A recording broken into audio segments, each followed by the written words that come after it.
sleep are not companions, and the dark hours are the hours of action. Hello, I'm Jonathan Frid.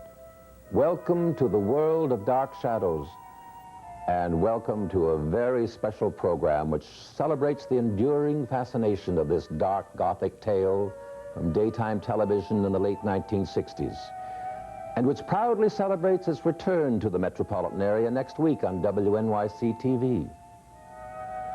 As the actor who got bitten straight off, as it were, by the show's villain-turned-hero vampire Barnabas Collins, I played the role and am still reeling after 20 years.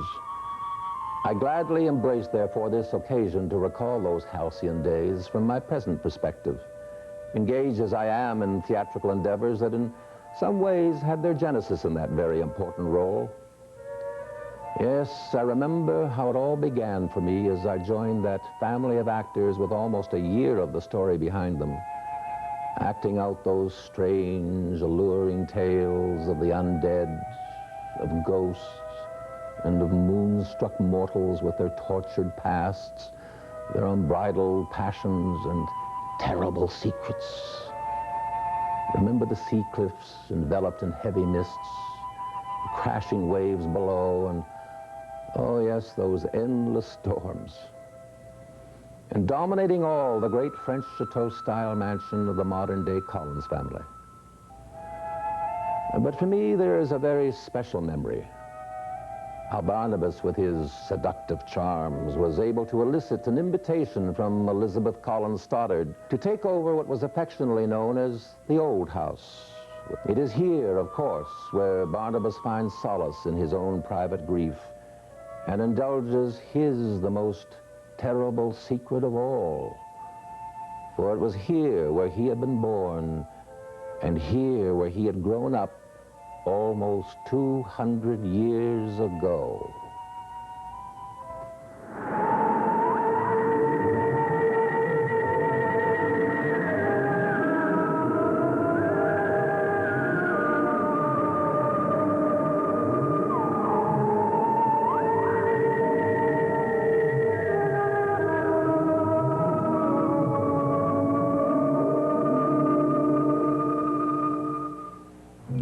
It was more than 20 years ago that the ghoulish goings-on at Collingswood fascinated and frightened the nation. At a time when the country was being torn apart, parents fighting children, children fighting a war no one understood, the pure fantasy of Dark Shadows was a welcome diversion. The show was immensely popular for a daytime series and offered a half-hour of escape from an equally horrifying reality. Dark Shadows wasn't always pretty, but it never failed to satisfy, and the fans couldn't get enough. From bubblegum cards to board games, and plastered across the cover of every teen magazine, the program stars were everywhere. There wasn't anyone who hadn't heard of Dark Shadows. And even today, it's hard to find someone who doesn't have some recollection of the series. Whether it was nightmares of the tormented Barnabas Collins, or dreams of the sexy Quentin, pity for Josette Dupre, or loathing for the bitter Angelique. Everybody, for better or worse, remembers Dark Shadows. But for many, Dark Shadows remains more than just a memory. It's almost an obsession. Across America, hundreds of thousands of avid fans attend festivals in honor of the series and anxiously await the latest newsletters. All this is made even more amazing by the fact that many fans haven't seen the program since its original broadcast, and many more weren't even born yet. What is the fascination for this Gothic soap? We'll talk with fans and cast members of Dark Shadows and take a behind-the-scenes look at the annual Dark Shadows Festival as we celebrate the return of Dark Shadows. So stick around and enter the world of one of television's most unique phenomenons, the world of Dark Shadows.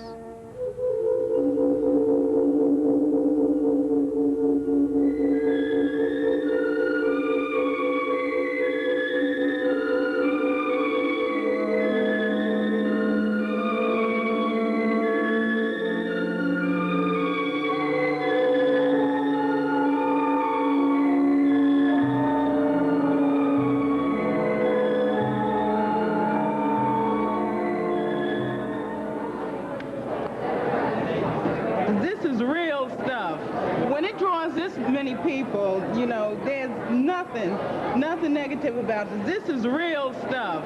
Yep. I'm talking about real, nothing fictional, nothing fake. Your favorite part? Oh, yeah. All the bites.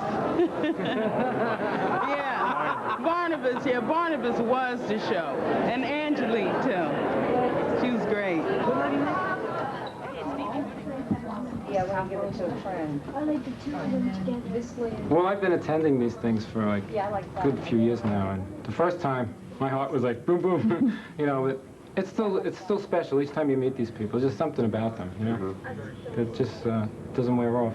It's really nice also to see a lot of youngsters come in, younger people who didn't see it first time around. They just get hooked, just like I did, 11 years old, you know. When I was 13 years old, I watched Dark Shadows. And to see it again is sort of to experience being a 13-year-old teenager in love with vampires and werewolves and things of that nature. You've covered all bases there. Yes. Where's the garlic? Well, werewolves and vampires, I shall be safe from the most. I don't know why anybody never thought of that. I mean, they could be fully prepared at Collingwood. It's true, I was, until they said I couldn't go on the air with it on. It seems to have transcended time 20 years later, and people still remember it very fondly. And that's really, Yeah. I think, the key to the whole thing is that. Do you feel It's like a fairy tale. It doesn't really happen, you know. You have to use your imagination. Jim Pearson is one of the driving forces behind the current Dark Shadows festivals. And he has his own ideas about what makes the show so enduring. I think the fans of Dark Shadows attend the festivals because we provide them with an environment for them to share their enthusiasm with other fans. They can further their enjoyment of the show by speaking with the actors, the directors, the producers, the writers, and learn what took place behind the scenes, all the elements that were necessary to make the show the unique program it was. The festivals are simply an outlet of celebration of the continued popularity of Dark Shadows. I think the highlight of the festivals is undoubtedly the question and answer session with the actors. The fans can speak to their favorite personalities from the show one-on-one and perhaps get a clearer idea of what that actor enjoyed most about the series and what they were able to put into the show. Clearly, the cast reunions at the festival provide the most excitement for not only the fans in attendance, but the actors who oftentimes don't have the opportunity to see each other except for our annual get-togethers. And what's your favorite television show? Dark Shadows. Cause. Why do you like it so much? Cause. Who's your favorite actor? Barnabas. Really? Barnabas? When I go to sleep in dark time, he gives me night dreams. Want me to sit with you? You want me to sit with you? Oh, well, you want to sign autographs? It hurts when he bites me. You got to work, you said here. No kibitzing, you got to work. I love him. I love him. Barnabas Collins, in reality, is actor Jonathan Frid, who now fondly remembers his Dark Shadows years and the imprint that the role has left on his career. Seeing it in reruns,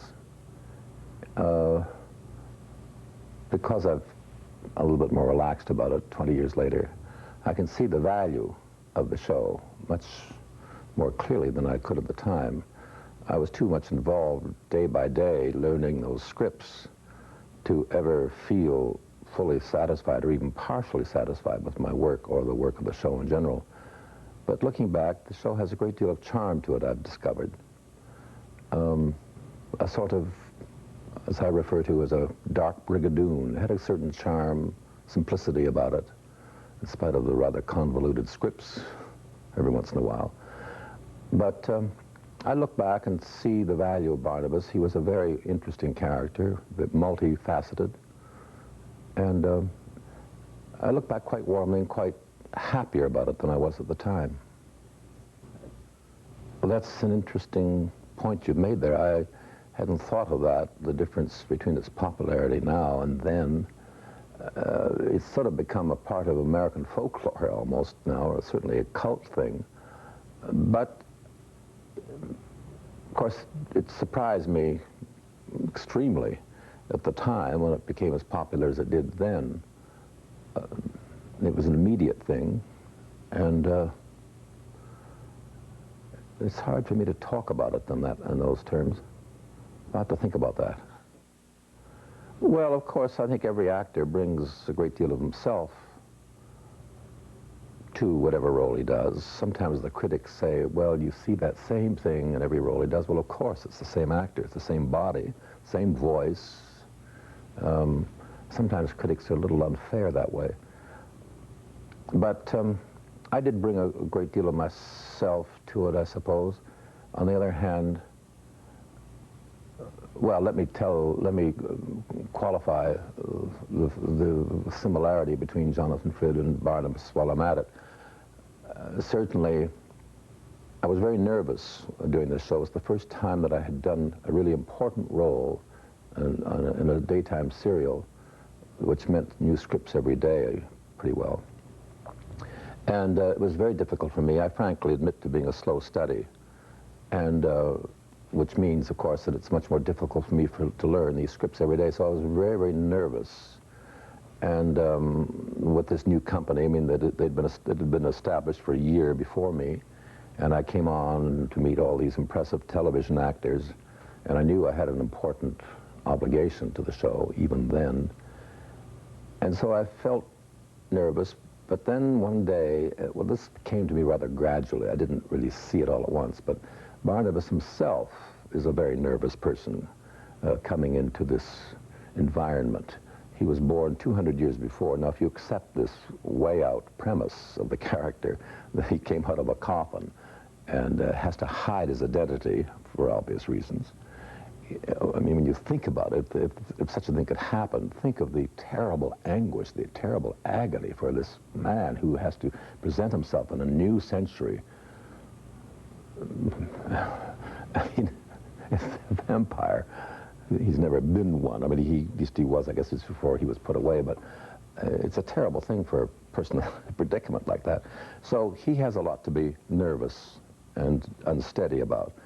Of course, as he develops his lie and he becomes comfortable with the family and establishes himself in this new environment 175 or 200 years later, so Jonathan Frid began to adapt himself to the conditions of television and the importance that he had, and kind of lying too. I mean, hiding my nervousness by a certain suave style. I like to think of my career at this particular moment, well, like life itself, with a past, a present, and a future. Past being dark shadows, but like in all life, the past works right into the present, so Dark Shadows works into the present now, that's for sure. But meanwhile, the present is taken up with Arsenic and Old Lace, this production, a Broadway production, which I joined last January, along with Marion Ross and Gary Sandy and Larry Storch. We joined Gene Stapleton, who has been with the company from the very beginning. And we've been touring across the country, and we're taking a summer hiatus from it, but we begin again in the 1st of September. We go to Detroit for 4 weeks, Chicago for 4 weeks at the Shubert Theater there, and then Baltimore for another 4 weeks at the Mechanic Theater. That's sort of my present. And also, it's from the past to the present and very much into the future is my one-man show, which had sort of planned to shelve for the last year because of Arsenic and Old Lace. We were just getting started with it nicely when along came Arsenic and Old Lace, and which has delighted me because it's given us more time to book the show for the following season. That's the 87, 88, or 88 now and 89 coming up. And Also, it's provided lots of money to capitalize this new company that Mary O'Leary, who's my co-producer in this venture, and she is the general manager of the company. I'm the artist, I guess, at this point. And so it's given her more time to set up the following year, and we have money to do it with. So it was working out very nicely. But however, ironically enough, at the suggestion of my agent, he said, well, while you're on the road with Arsenic and Old Lace, why stop doing Fools and Fiends? Try to get some engagements while you're on the road on your night off, which was usually a Monday. So I had been doing just that. I've been moonlighting with it, and as it were, and have kept it alive by doing that. Well, why I would like to do a one-man show? Because I get to play all the parts, and that's one reason. Also, and of course it's easier to manage. I mean, you don't have to wait for someone to hire you. I'm tired of being like a construction laborer who just has to wait for the next job. He's never in control of his life. Actors are the same way. I want to be in control of my life. And after all these years, I found out the way to do it, and that's just work on your own project and sell it. Get out there and sell it. But first of all, you have to have it very, very carefully worked out, and you have to be totally confident with it. So this is where I'm at the moment. But to get to what it's about and why I'm doing it, it's reading some of your favorite stories, my favorite stories. It all began with these Dark Shadows festivals, actually, and I wanted to do something more at these festivals than simply answer questions about Dark Shadows. I wanted to show my fans that I'm more than just Barnabas Collins. I am an actor who can play other things. So I started doing readings, and of course they loved it. And I'll always be indebted to the fans because they're very loyal, and they're excited by the fact that I'm stretching myself. They weren't disappointed. This was the interesting part. I thought maybe they might be a little, well, you're not being Barnabas anymore, but they're not. They're more intelligent than that. They love to see me do these other things. And they've been very supportive through these last 3 or 4 years when I've been doing this. So here I am. I've put this show together. I've changed it several times. It's really just a collection of stories. They do suggest, to some extent, where I've come from. I mean, Fools and Fiends, right there. And the first part of that, I have the program here, and I can never remember what I'm doing without looking at the program. But I have things like, the first thing I do is a story by a British writer called The Ghost. Sprinkled throughout the whole program, of course, is some poetry and my own commentaries, and they're in a lighter vein. Some of them are very funny. I do some Ogden Nash verses, and also I do some verses by Eve Miriam, who wrote this collection of poems called Inner City Mother Goose, where she takes the nursery rhymes of our youth, our childhood, to describe life in the inner cities today, in the slums. And they have sharp wit to them, and again, they suggest the world of fools and fiends, naturally. And but they're funny, and they have a little sense of shock to them.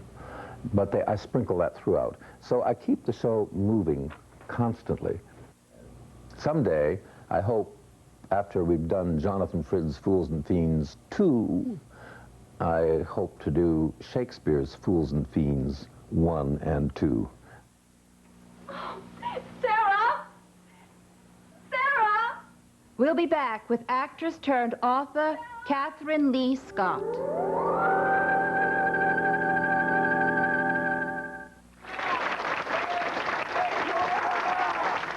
One highlight of the Dark Shadows Festival is the costume contest, where the faithful get to resurrect their favorite characters.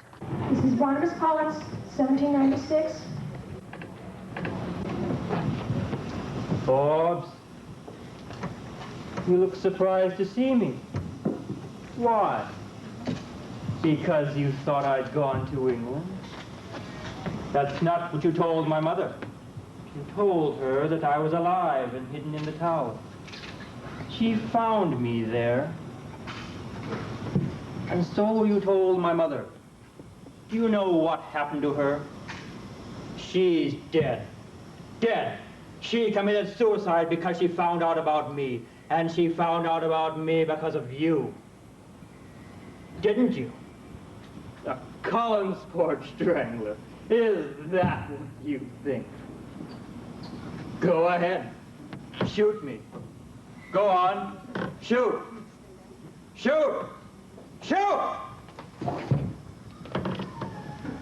I cannot die because I am already dead. 9 o'clock.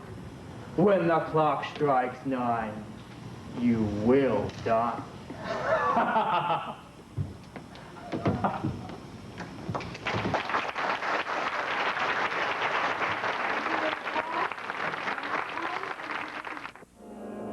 We caught up with the real Josette, actress Catherine Lee Scott, who recently began a new career as a publisher, and whose first effort was her own book, My Scrapbook Memories of Dark Shadows, which was a bestseller among fans. Oh, I like both, and I've always done both. I started out as a writer, and then I got sidetracked into acting for a very long time. But I do both, and I find that they work well together. I'm an early riser, so I do my writing early in the morning, and there's plenty of time to act. When I wrote my book, My Scrapbook Memories of Dark Shadows, I did an episode of Cagney and Lacey, The A-Team. I did a film with Charlie Bronson. I took my writing wherever I went. There's a lot of time when actors sit around on a set waiting to work, and I just brought my pencil and paper along with me. Well, I'd been working in London. I'd done 2 films in London, so I'd been away for a while.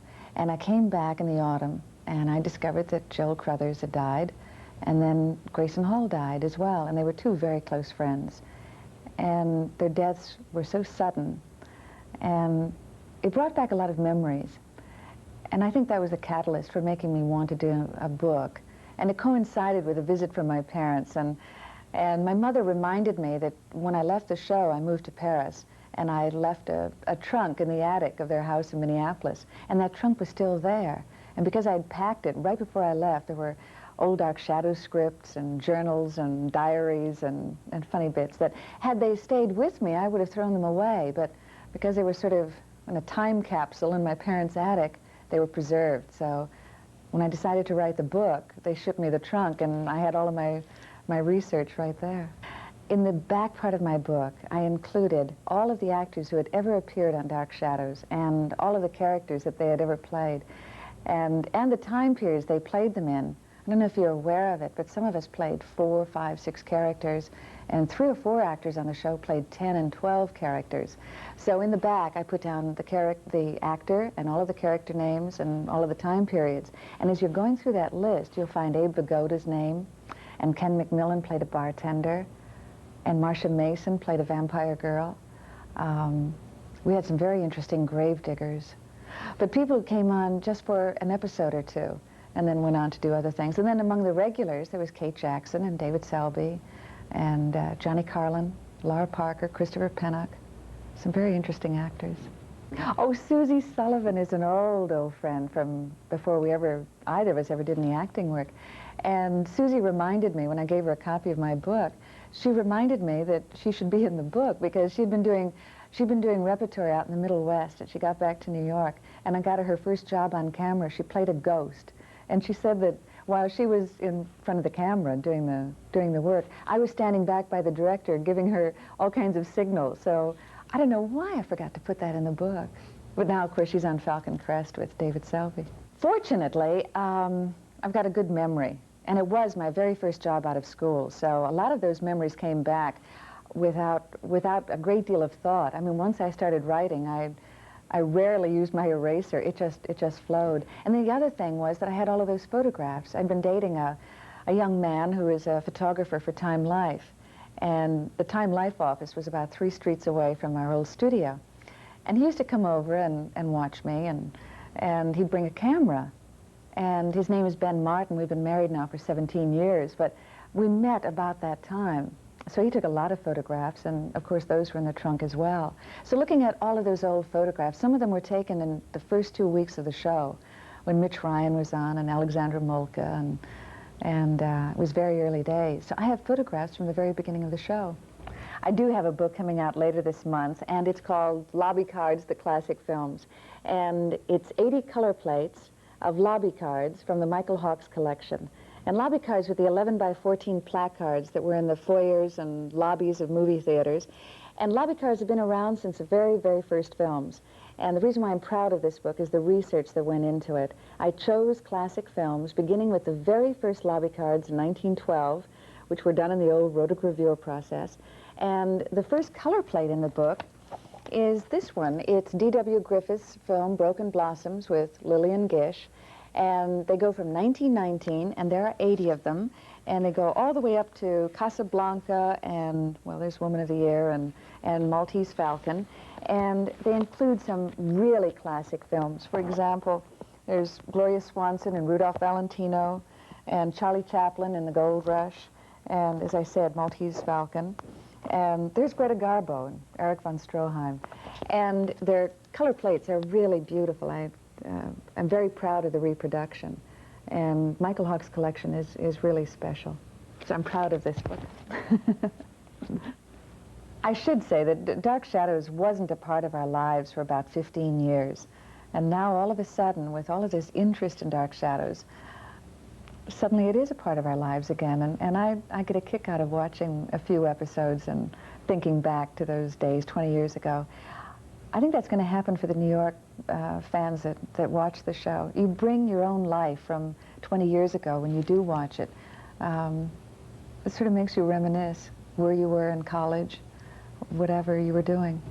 I would tell them not to miss an episode. Unlike all of the other soaps, if you miss an episode of Dark Shadows, you really miss a lot, because Dark Shadows moves very quickly.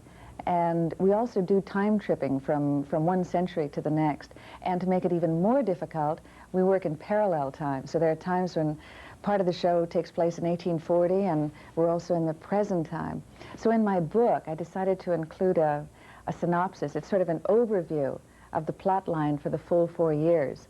And I find that people write me letters gratefully saying that without that, they would be totally confused. I mean, we brought in so many special effects and so many elements into that story, and you can get confused if you miss one episode a week.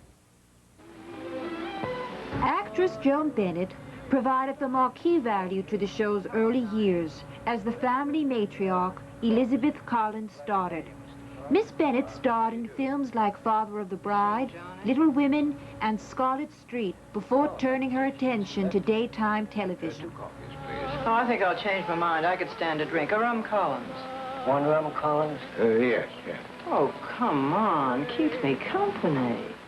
Well, How did she find the change from film to television? well, I got used to it, but it's a little more difficult than filming, because sometimes you just get the lines that morning when you're on the set. Mrs. Stoddard? Mrs. Stoddard? Oh, Vicky. Yes? Are you all right? Of course. Why? Do you know what time it is? No. It's 1 o'clock. Is it? Have you been asleep all this time? Sleep? Yes. Well, that's not like you. You're generally up and around so early. Are you sure that everything is all right? Oh, I'm fine. Mrs. Johnson wanted to know if she could fix you any lunch. Lunch?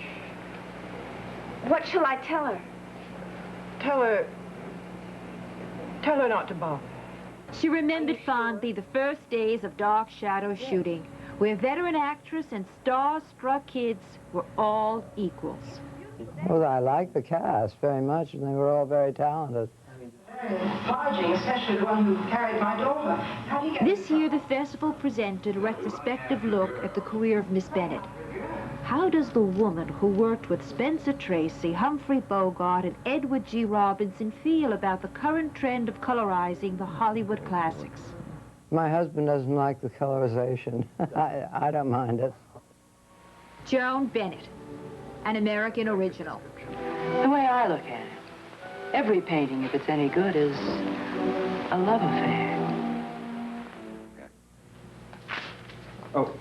Mrs. Stoddard. Yes? Next, we'll talk with two of the original cast members who have gone on to even greater success in daytime television, Louis Edmonds and Clarice Blackburn. Come on, Liz, I have a few more things to say to you. Julia Hoffman's dream in the dream person.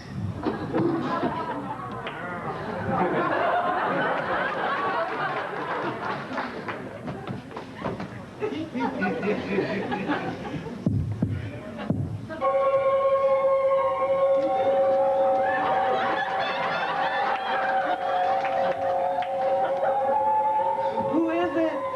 Who are you?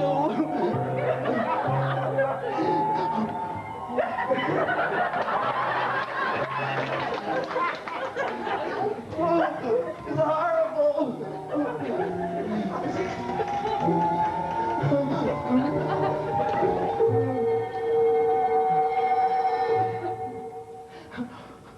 Oh, Barnabas, now.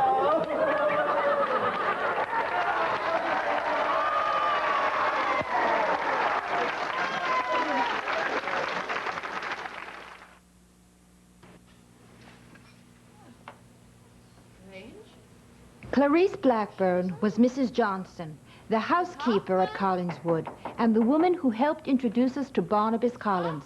But to many fans of the daytime soap, All My Children, she is better known as an Emmy Award-winning writer.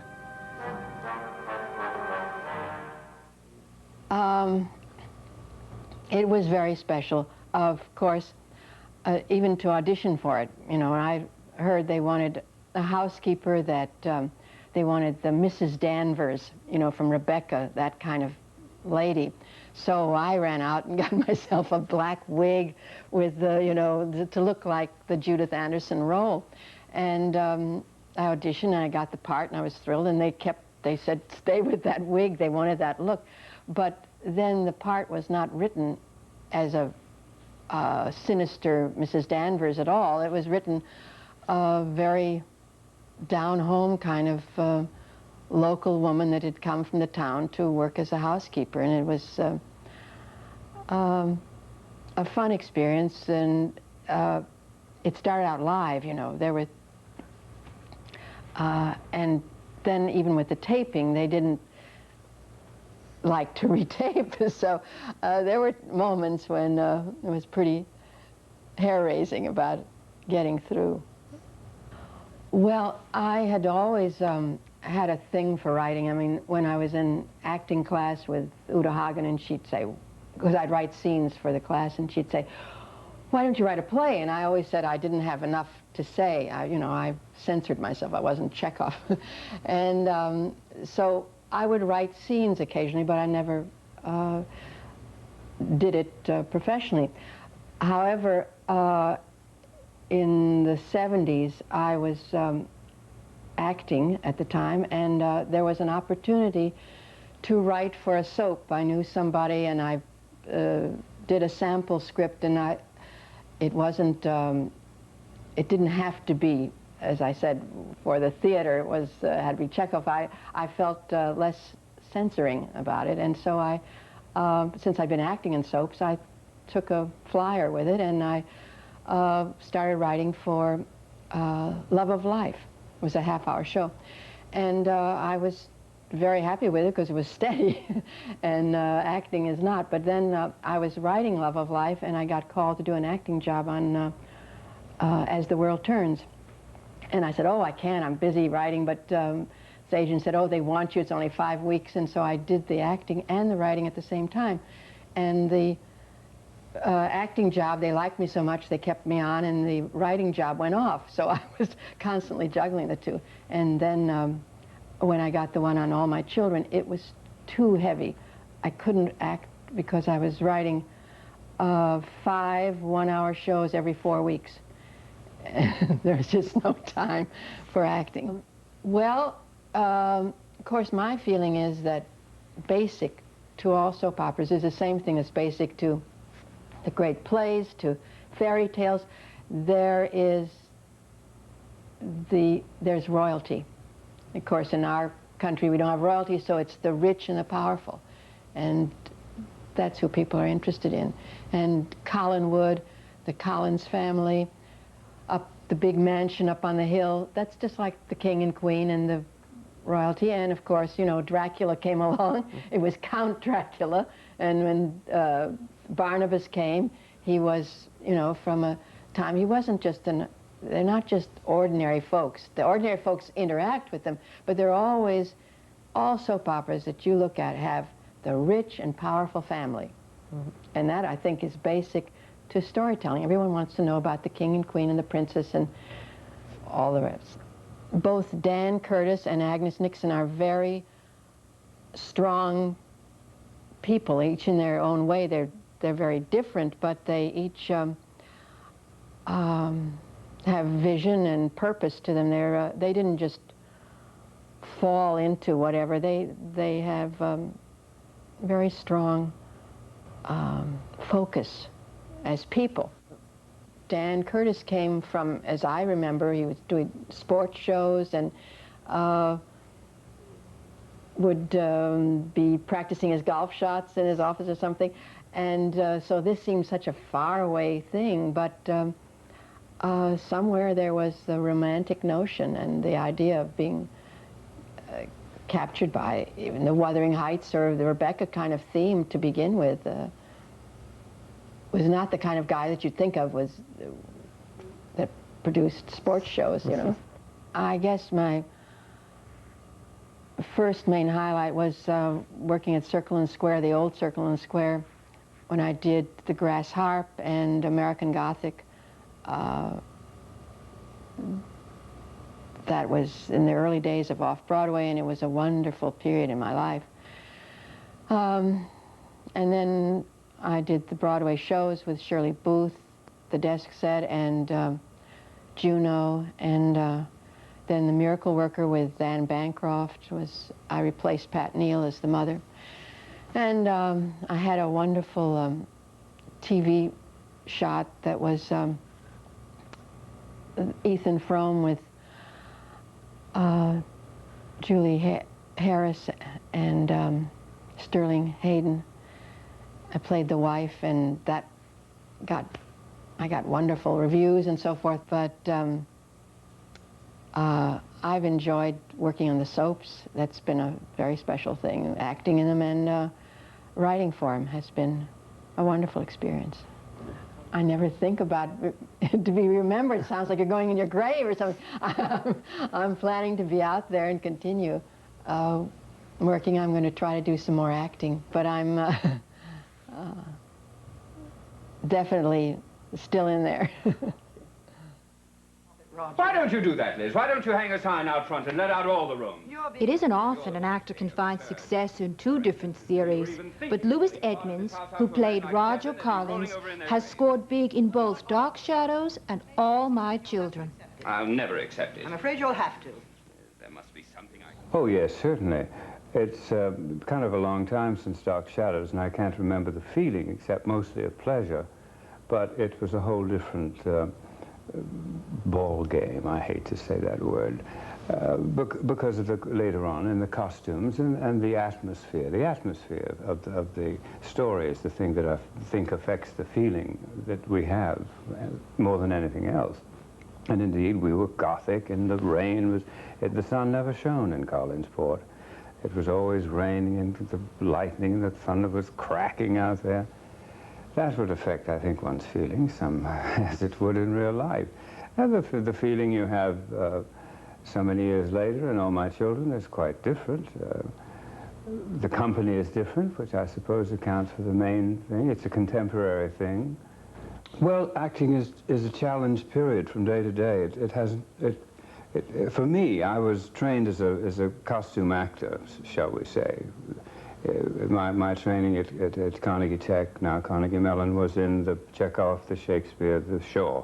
So I was quite at home when we got to the period part of Dark Shadows. In fact, being a smarty, I thought I knew it all and was ahead of everybody. You know, I would even go over to somebody and say, you don't hold a fan that way, you hold it this way. And I was right, but because of the training we had had. But acting is a daily challenge, you know. It's just, I always liken acting to tennis, I really do.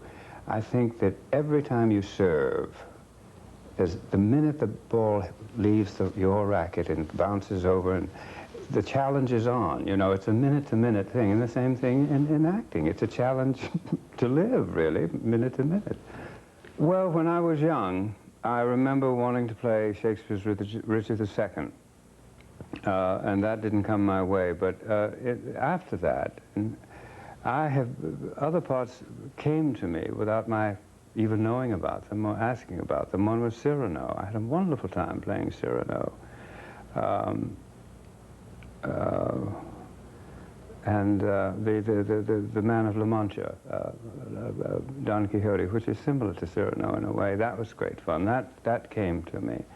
A lot of my work in regional theater, between Dark Shadows and All My Children, I couldn't get arrested after Dark Shadows.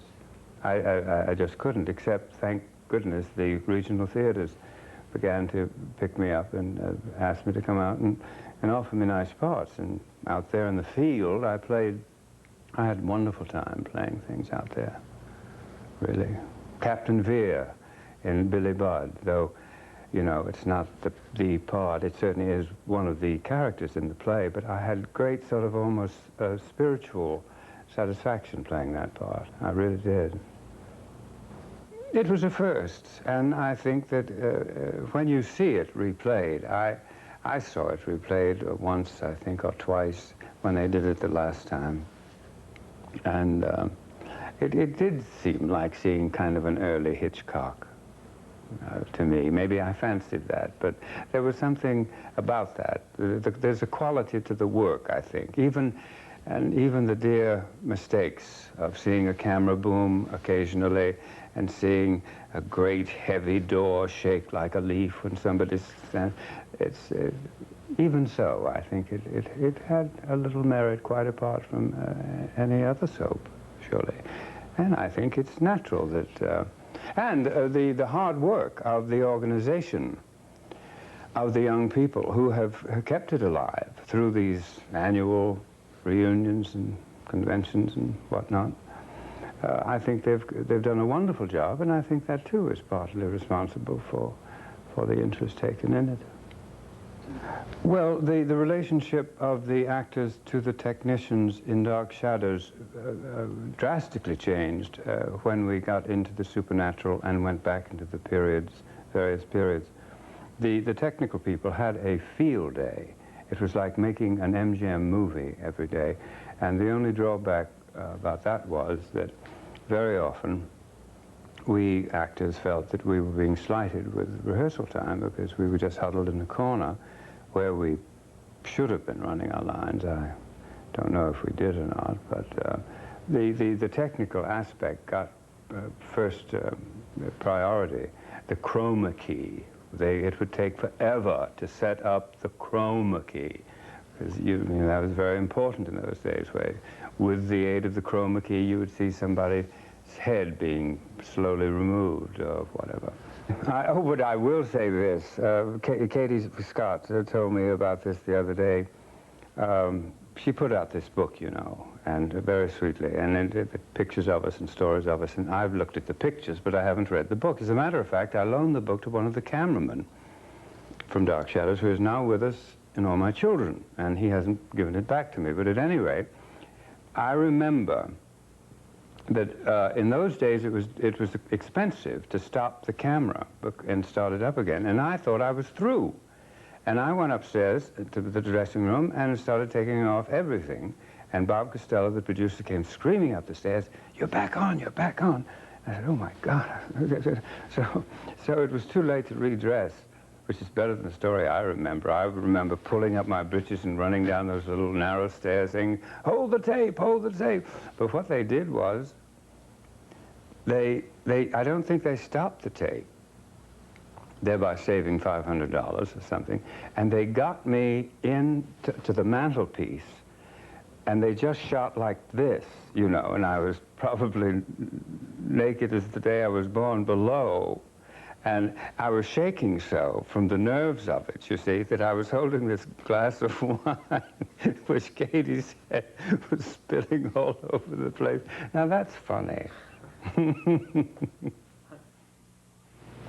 I'm not sure I understand. I think that I'm a ghost. Up next, we'll talk with the youngest of the Collins women, Carolyn and Sarah, otherwise known as Nancy Barrett and Sharon Smith.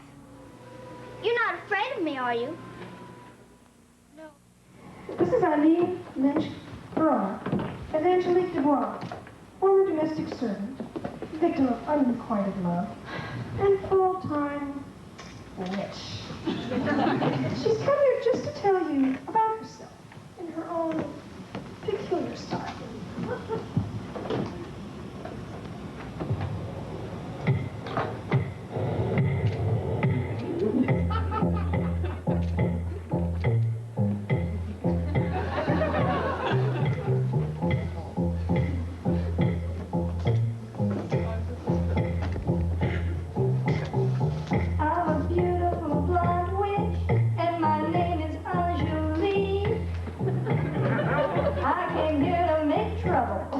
From the island of Martinique.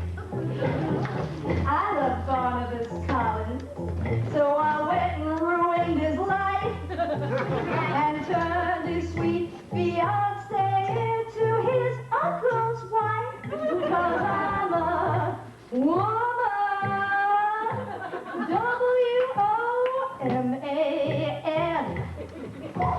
and I'll say it again.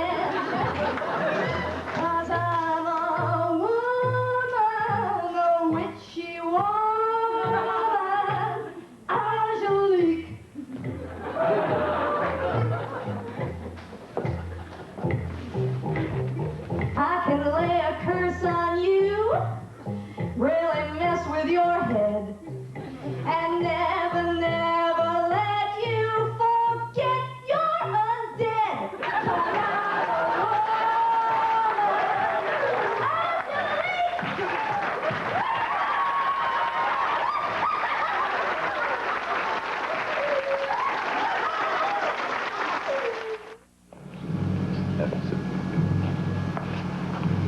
Carol.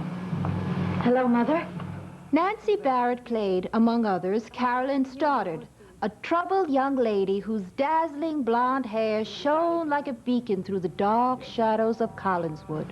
I killed Paul Stoddard, and that man was my accomplice.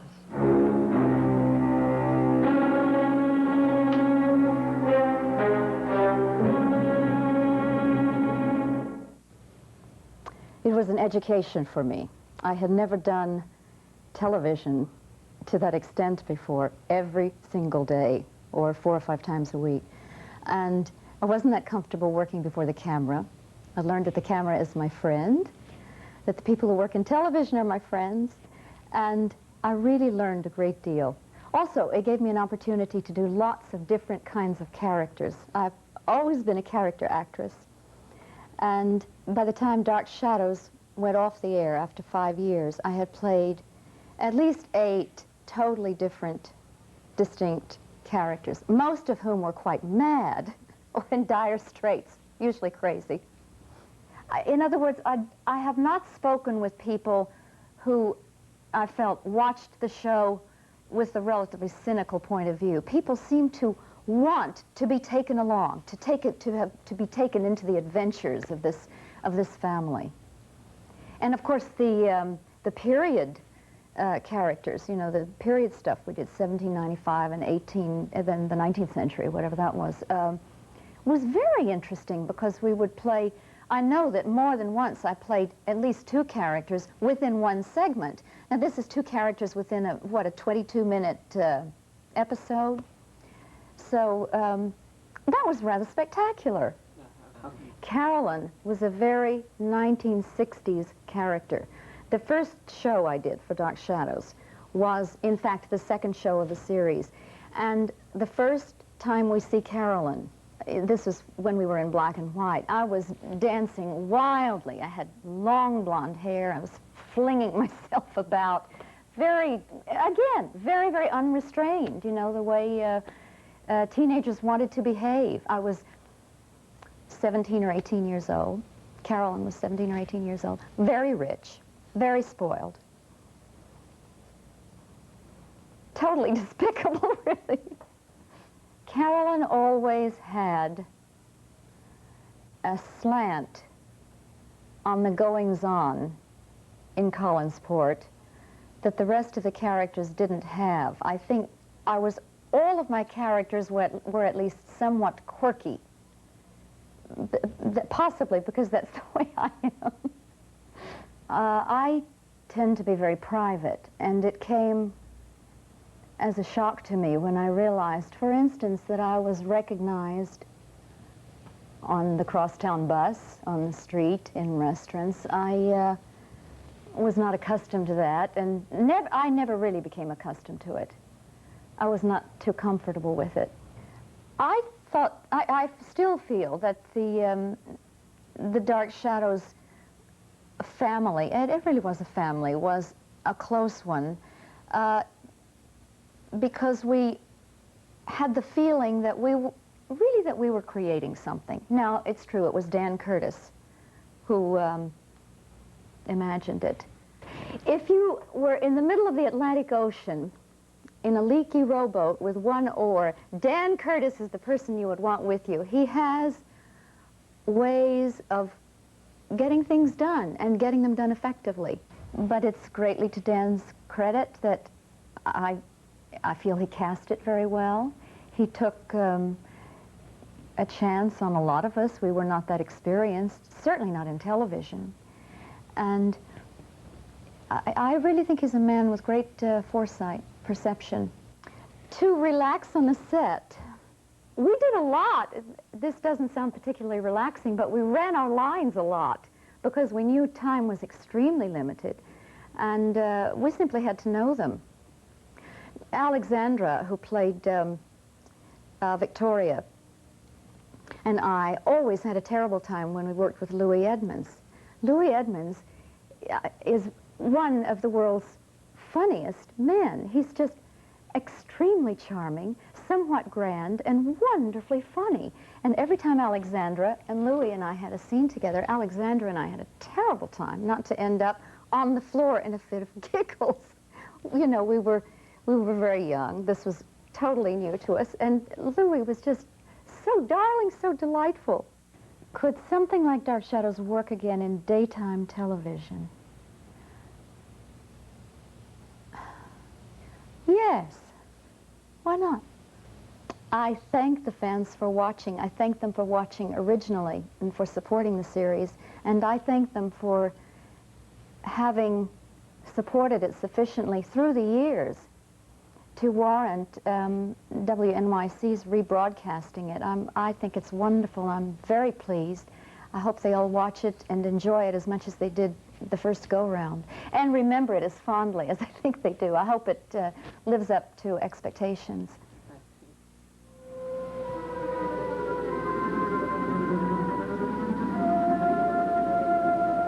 Sharon Smith was only 8 years old when she played the ghost of Barnabas' sister, Sarah. And today, she is none the worse for this ghoulish experience. People aren't supposed to go to sleep in chairs. Sarah! Was there any time, did you realize just how frightening the goings-on were as a small child? Any effect on you at all? No, actually, I didn't. It was more play on my side of it. Later on, when I watched the show, I could see where it could be, but it wasn't for me at all. No bad dreams or nightmares? Never. It was fun. It was more like playing. We heard that you and David Hennessy used to play around on the set together. He used to play. I used to be scared of him, not of the set. What would he do? I remember one time in particular where he did actually, we were playing hide and seek, and I thought I was being ingenious. Of course, no one else will think so, by hiding in the coffin. And he knew I was in there, however, and he sat on top of it, and I missed a cue because of it. I couldn't get out, no one knew where I was, and he wasn't telling. So it was one time I was scared. Definitely, it's... Well, how would you occupy your time on the set? Going over lines a lot, because my memory wasn't all that good, so I would have to Paul parrot. My mother would go over the lines, or sometimes Jonathan would go over the lines with me, and I would remember them that way, much better than reading them and remembering them. Do you have any impressions of what the actors' impressions of working with you as a child were? I don't feel like anyone ever felt that I upstaged them, which I think is a problem sometimes with child actresses and actors. I loved working with Jonathan, and especially off-screen, because I admired him, is what it was. I respected him as an actor, and I was impressed with working with him and people like Joan Bennett, who my mother constantly told me what a star she was, and I mean, not having ever seen her myself, but I respected her greatly for that too. And John Carlin, I talked to him at great length sometimes off stage. He used to ask me questions like this on an interview type way. He would say to me, I remember one time particularly, he asked me if I felt starstruck. I was 8 years old. I didn't know what he meant. Couldn't even answer him. I didn't know. People like Catherine Lee Scott, I always thought she was beautiful, and Laura Parker. Those were my impressions, again, of an 8-year, from an 8-year-old's eye. Did you have any concept of just how popular the program was? None. Absolutely none. The only time I was affected by that I would be home, which was in Philadelphia at the time. I would be at the neighborhood pool, public pool, and people would go, you're, and I'd go, no, I'm not. Who? I don't know. They would recognize me, and I would get feedback that way. But other than that, I had absolutely no idea. And even now it amazes me, 20 years later, that there are this many people that are interested in, and fans. Are the fans, is that what brings you out to these? Absolutely, absolutely. I think it's great. I walk around going, oh, look, I remember that. It's like watching home movies and looking through old photos of your family, only personified. It jogs my memory, things that I never even thought of. It happened this morning. I was going through one of the memorabilia rooms, and I saw a picture of a rehearsal set, sitting around a table going through the script early in the morning, coffee and Danish. I hadn't thought about that in a long time, and it was like, oh, I remember that room. I remember those mirrors, I like that. I think it's neat that it jogs that. I don't know if the show is on where you are now. Right now, I don't believe so. If it was, would you watch it? Sure, it's like watching home movies. It's not painful at all to... Not at all. Okay. How could it be painful? I look and I think, oh, isn't she cute? It's like watching someone else. It really is. What message would you like to give to the fans? That I'm amazed by their loyalty, but I respect it, and I don't know. I think it's great. I really do. I enjoyed it. I can't believe its popularity, but I think it's unique because it was such a unique show.